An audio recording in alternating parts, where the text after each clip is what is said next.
George Mason Show, baby. Come on. Uh-huh. Talk about it. Yes, yes, yes. Good afternoon. Welcome. Happy Monday. Hope you started your day off right.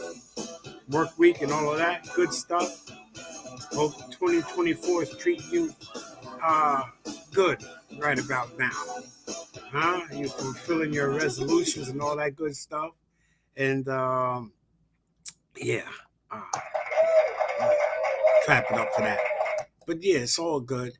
I just want to come to you today, and it's Black History Month. We're coming to the end of that, but that doesn't necessarily have to stop with uh, honoring and commemorating our great African American engineers, inventors, poets, writers, business people, philanthropists, entrepreneurs, and such.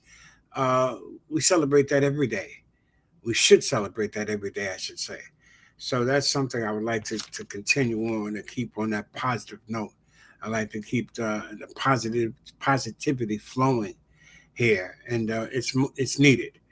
And because I always said, like, if I was taught about the African American Black inventors, Black engineers, architects, and stuff, and great outside of the athletes and entertainers and that already knew about, if if we had some idea, if we had scholars, if they had talked more about that in school, maybe my aspirations would have been higher, and maybe this generation and the generation before me and the generation after me, after this generation, would inspire to greatness in the academic realm. It's important, and it's not talked about enough. And as I said, a lot of these people that I'm coming across, the great people, I didn't know about, had no clue about them.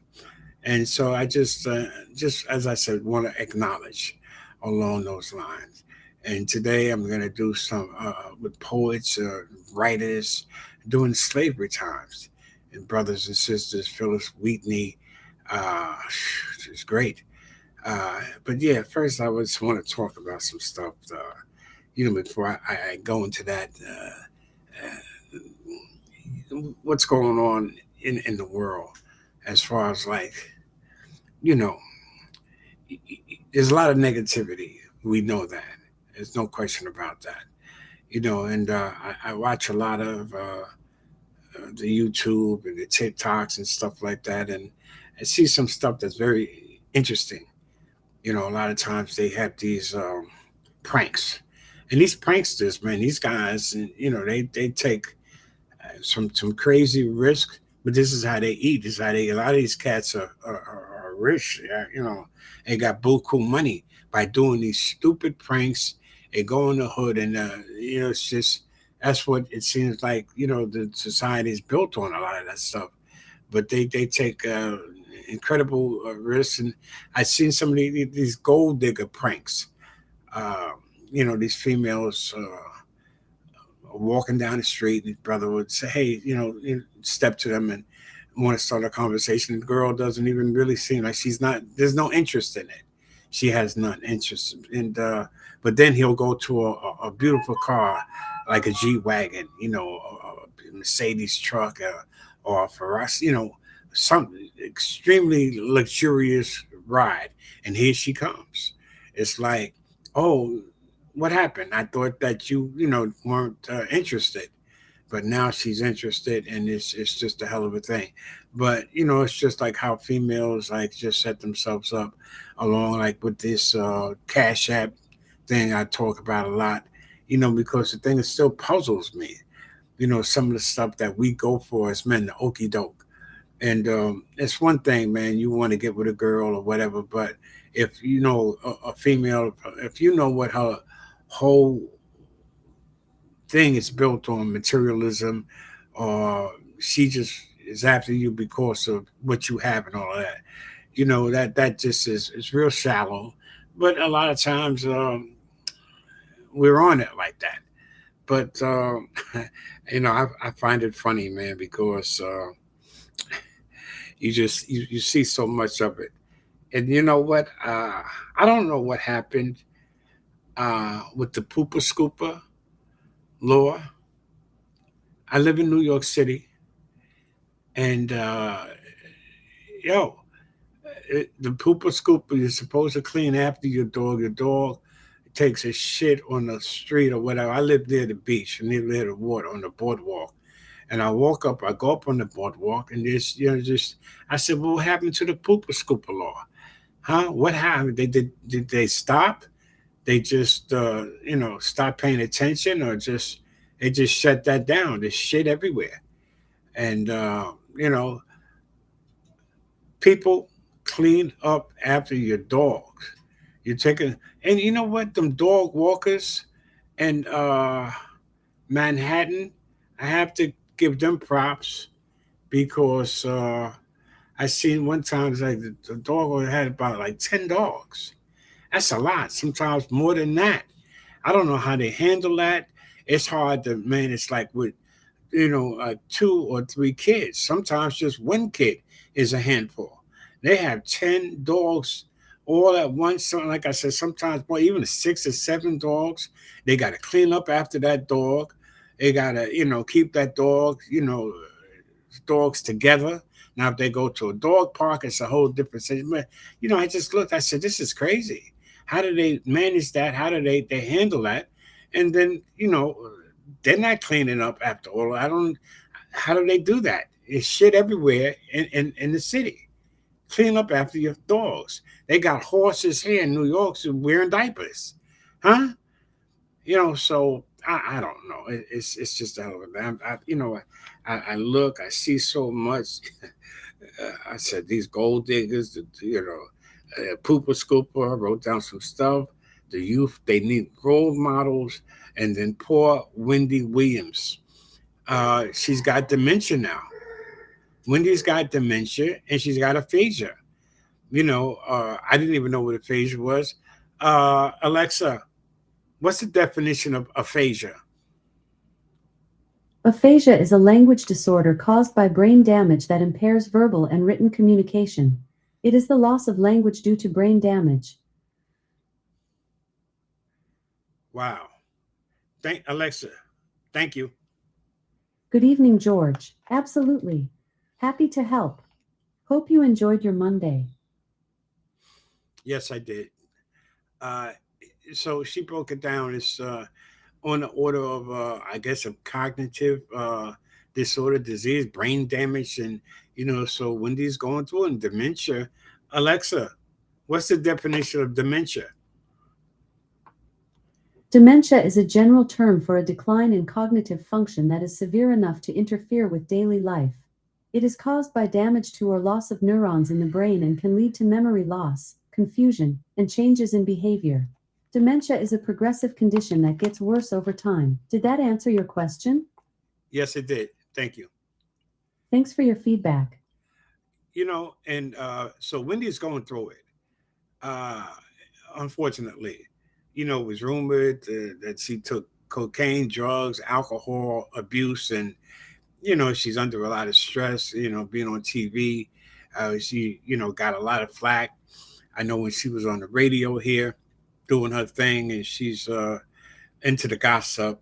She spills the tea, as she called it, on a lot of things. So I guess staying up on that and trying to be relevant all at the same time. She's Wendy Williams for crying out loud, so she is relevant. So I wish her the best. I hope that she recovers, gets herself together, and can get good people around her. Some people that she can trust. A lot of times, there's a lot of trust issues when you make it and you make it big. It's hard to know who's who and what's what up there with you just because they eating off of you, that kind of thing.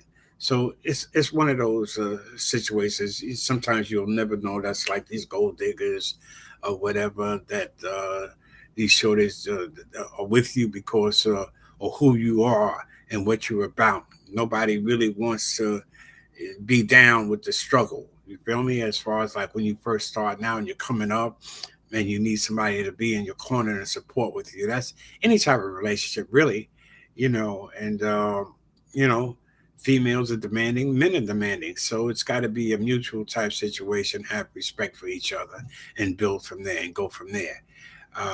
If a girl is with you because of, you out there and doing it, um, a lot of times in the long run, it's not going to work out. God forbid something happened to him or his status drops a little bit and she's gone. She's dipping.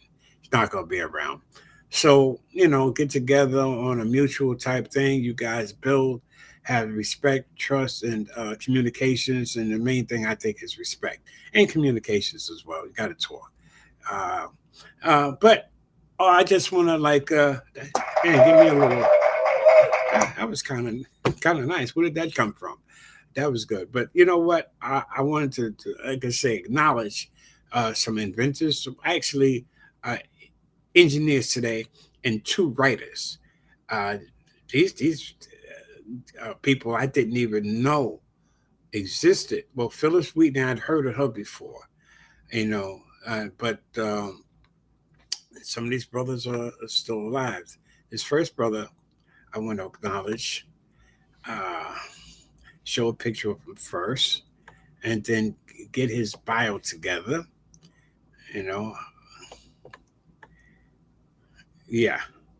Come on, George, get it together. So yeah, his name is Rodney C. Rod Atkins. Rodney C. There we go. It's under the ticker tape Atkins. He was born August 23rd, 1958. He's an electrical engineer and a business executive. He's a leader. He was a leader of solutions ranging from mobile devices to the world's largest supercomputers. Huh? He's heavy cat. Yes. And he currently holds the position of chairman of the board of directors at AdNet. At, okay. Atkins also serves as director of the Parcel Posters, United Parcel Service. And mobile devices to the world's largest supercomputers at International Business Machines. That's IBM, for those of you who don't know. Some of you might have stock in that and probably rich off of that. But yeah, Rodney C. Rod Atkins, 1958, an electrical engineer and a philanthropist. God bless you, sir. And thank you for your contributions. And yeah, so that's one on the list there. And, like I said, these people don't get enough accolades, to be honest with you.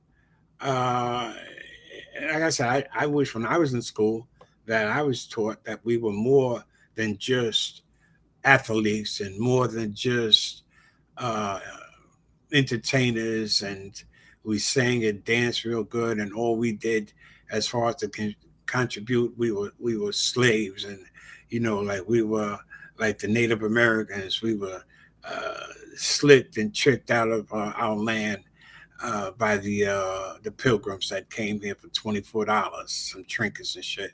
So that was the story that I was told. I'm pretty sure a lot of, I don't know what they're teaching in school now, as far as educational stuff that would uplift African American youth. Because it seems like, the school system, everything is in disarray. And trying to better it, man,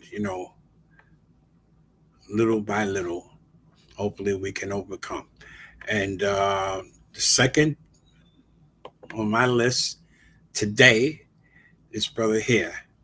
He he's still alive as well.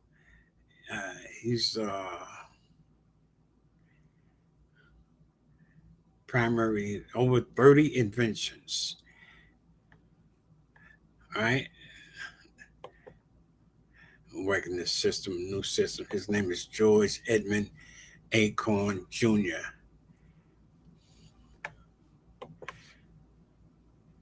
Yes.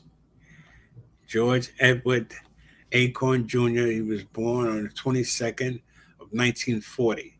March 22nd, 1940, is an American physicist, engineer, inventor, and a professor.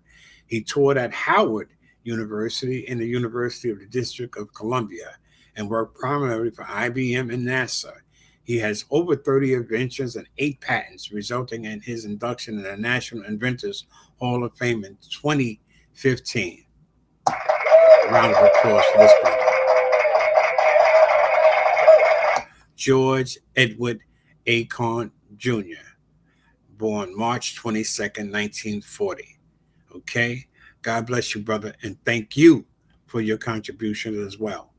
And these are some heavy cats, man. These are some dudes, man, that, studied, applied themselves, and excelled and made serious contributions, man, into this society. Not talked about enough. And it's just unfortunate. It's just unfortunate.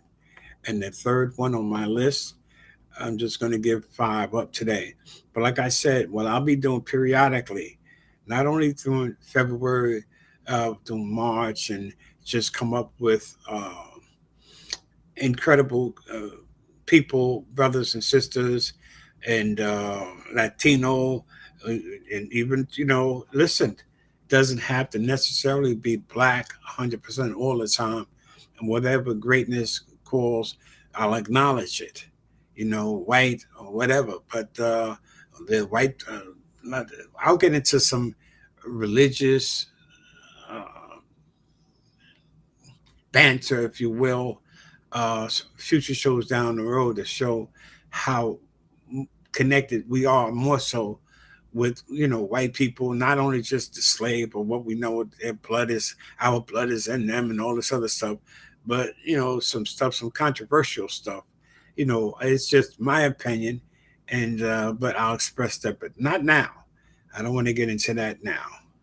But yeah, so I mean, white people hate, and why people in general hate, I'll never know. Uh, but I'll go from there. I'll leave it at that. And this next picture here, this brother here, uh, is another heavy individual. That he was born. This brother here is Archibald Alfonso Alexander. Okay, May 14th, 1888 to January 4th, 1958. Lived a long life. He was an American architect and engineer. He was an early African American graduate of the University of Iowa and the first to graduate from the University of Iowa's College of Engineering. Wow, and he was also governor of the U.S. Virgin Islands. God bless you. You can see he's out in the field, huh? So that's probably in Iowa there, somewhere in Wisconsin out there doing this thing. God bless you. So Archibald Alfonso Alexander, 1888. Woof. Huh? They didn't have any like running like water and shit, like flushing water, the outhouses, wooden teeth. It was rough back then. Wooden teeth, you imagine wooden teeth? Huh? I mean, just that outhouse. We have the luxury of going to the toilet and flushing it, and we're good. They had to, it was just a whole nother lifestyle, another way of living. Something that's just like a lot of people, I can't fathom coming up during that time. My grandmother, my ancestors, and forefathers and mothers, they did it. They made it. Living in those little huts. When you were like, it's during slavery time, those huts that you always see, it was real. It was real. So, Archibald, uh, sir, God bless you and thank you for your contribution as well. And the next picture I'm going to bring up, this brother here, serious brother. Yeah, huh? Just gonna, look at him. He looks like a scholar. There's something about just his whole aura, his whole everything. You know, serious, just a conservative, good, uh, but tell his story here.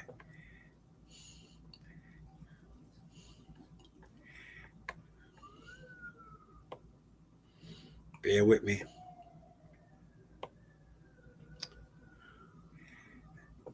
This brother here, Juniper Hammond, October 17, 1711. Wow. To 1806. He was a writer. This brother was an American writer who's known as the founder of African American literature, as his poems published in 1761. Huh? He had a poem in 1761 that was published. You know he was deep. The stuff that he had to go through to get that published, and just as a slave, we couldn't read. We weren't allowed to read. We weren't allowed to, never mind write. First, we had to read. We had to know what the hell to write. So he was talking about obstacles that he came through, and he's born in 1711. All right. He's the first African American in North America. He subsequently published both poetry and prose, Prose, if I'm pronouncing that word right. Parsa. In addition, he was a preacher and a commercial clerk on Long Island, New York. He was born into slavery at the Lloyd Manor on Long Island. Some of you might know where that's at, the Lloyd Manor. I've heard of it. Hammond, he learned to read and write in 1761. At nearly 50 years old, Hammond published his first poem, An Evening Thought, Salvation by Christ with Penitential Cries. He was the first American poet published in North America. He was also a well-known and well-respected preacher. You can see that in him, right? And a clerk, bookkeeper. He gained wide circulation for his poems about slavery. As a devoted Christian evangelist, Hammond used his biblical foundation to criticize the institution of slavery. Wow. Doing slavery, he's speaking out against slavery. And, incredible. And you can look up that work that he published. It was called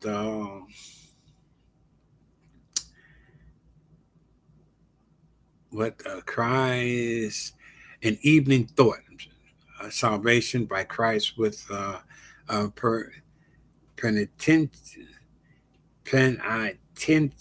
penitential cries. And sorry about skipping and stumbling all over that.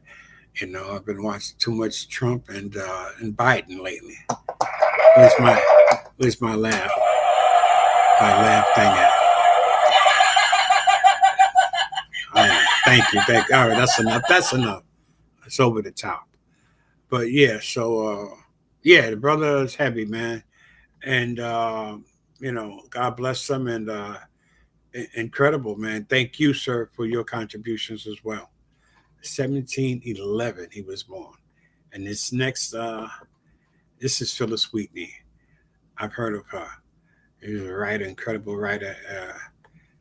Let me get her credits, her captions and stuff, what she did. Phyllis Wheatley was an American author. She's Phyllis Wheatley Peters, December 5th, 1784, was an American author who was considered the first African American author of a published book of poetry. She was born in West Africa. She was kidnapped and subsequently sold into slavery at the age of 7 or 8, it says, and she was transported to North America, where she was brought by the Wheatley family of Boston. After she, this is real stuff these people went through.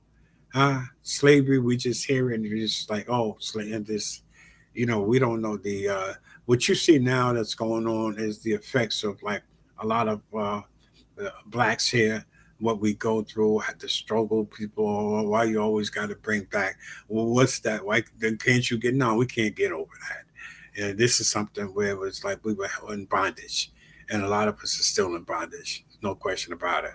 Where she was brought by the Wheatley family of Boston after she learned to read and write. They encouraged her poetry when they saw her talent. Now, that's rare in the 1700s. Her white, her slave, her masters, to saw, and took a liking to that. That's I call that, that's divine inspiration. That's something where, you're definitely a child of God.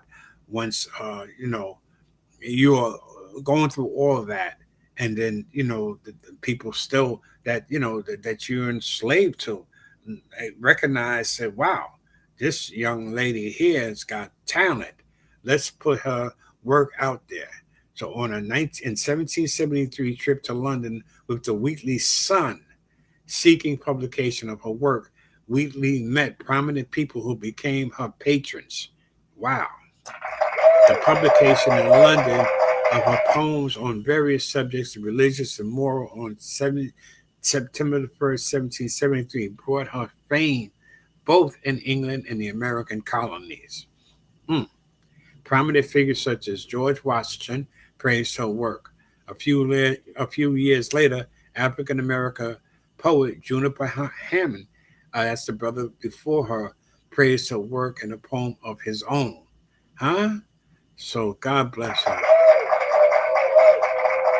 So he acknowledged the fact that, what she had done, so uh, I just take my hat off, and I want to thank uh, our brothers and sisters that came before us, before me, and paved the way and made gains and incredible uh, accomplishments and noteworthy praise, to them, no question about it. And I want to thank them and thank you for hanging in there with me on that. But I'll tell you, like I said, I will be uh, definitely doing more uh, inspirational acknowledgments throughout the year, as long as that I have this forum, this podcast. I will stress positivity. No matter how many views I get or don't get, it doesn't matter. I just want to like do this. I'm doing it really for myself. You know, interest. I'm learning as I'm going along, because a lot of stuff I did not know, and like I said, I wish that I had this uh, education, this knowledge, if you will, when I was in school.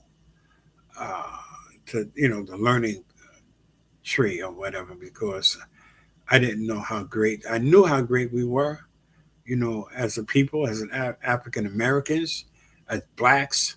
You could see the talent, the Jackson Five, and in the entertainment field, and then in the the athletes, and football, baseball, basketball. We dominate, we control even to this day. And I mean, they still always want to come up with the great white hope. Listen, you guys dominate in every other aspect and field of society. You know, let us live, let us eat a little bit too. Huh? Give us a little bit of prop. Acknowledge that. Don't hate. Haters are going to hate, of course, but make the playing field fair, even it. But is that going to happen? No. Every little thing that we get as black people, we have to earn it. We have to scrape and scrap. That's just the way it is. But I take my hat of 1711, in 1771, it's in the 17 and 1888, one brother was born, and then two brothers that are still alive that were born in 1958 and are still doing it. I mean, God bless them. But they still have to overcome obstacles, because even when on that status, when they get to that level, the racism is still there. They still have to prove their worth in those fields, regardless. Doesn't matter. They still encounter all type of racism and hate. That's just unfortunate. It's just the way that it goes down for the most part. And it's a hell of a thing. Will we ever get better as a society?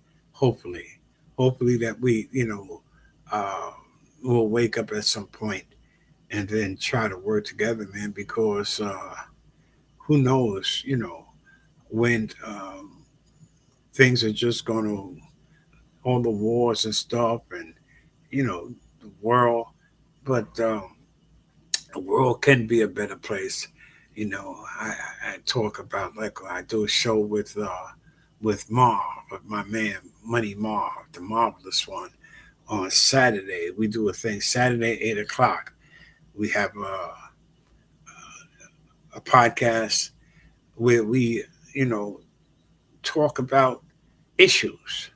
We don't talk about the sensationalism, the Steve Harveys and TD Jakes.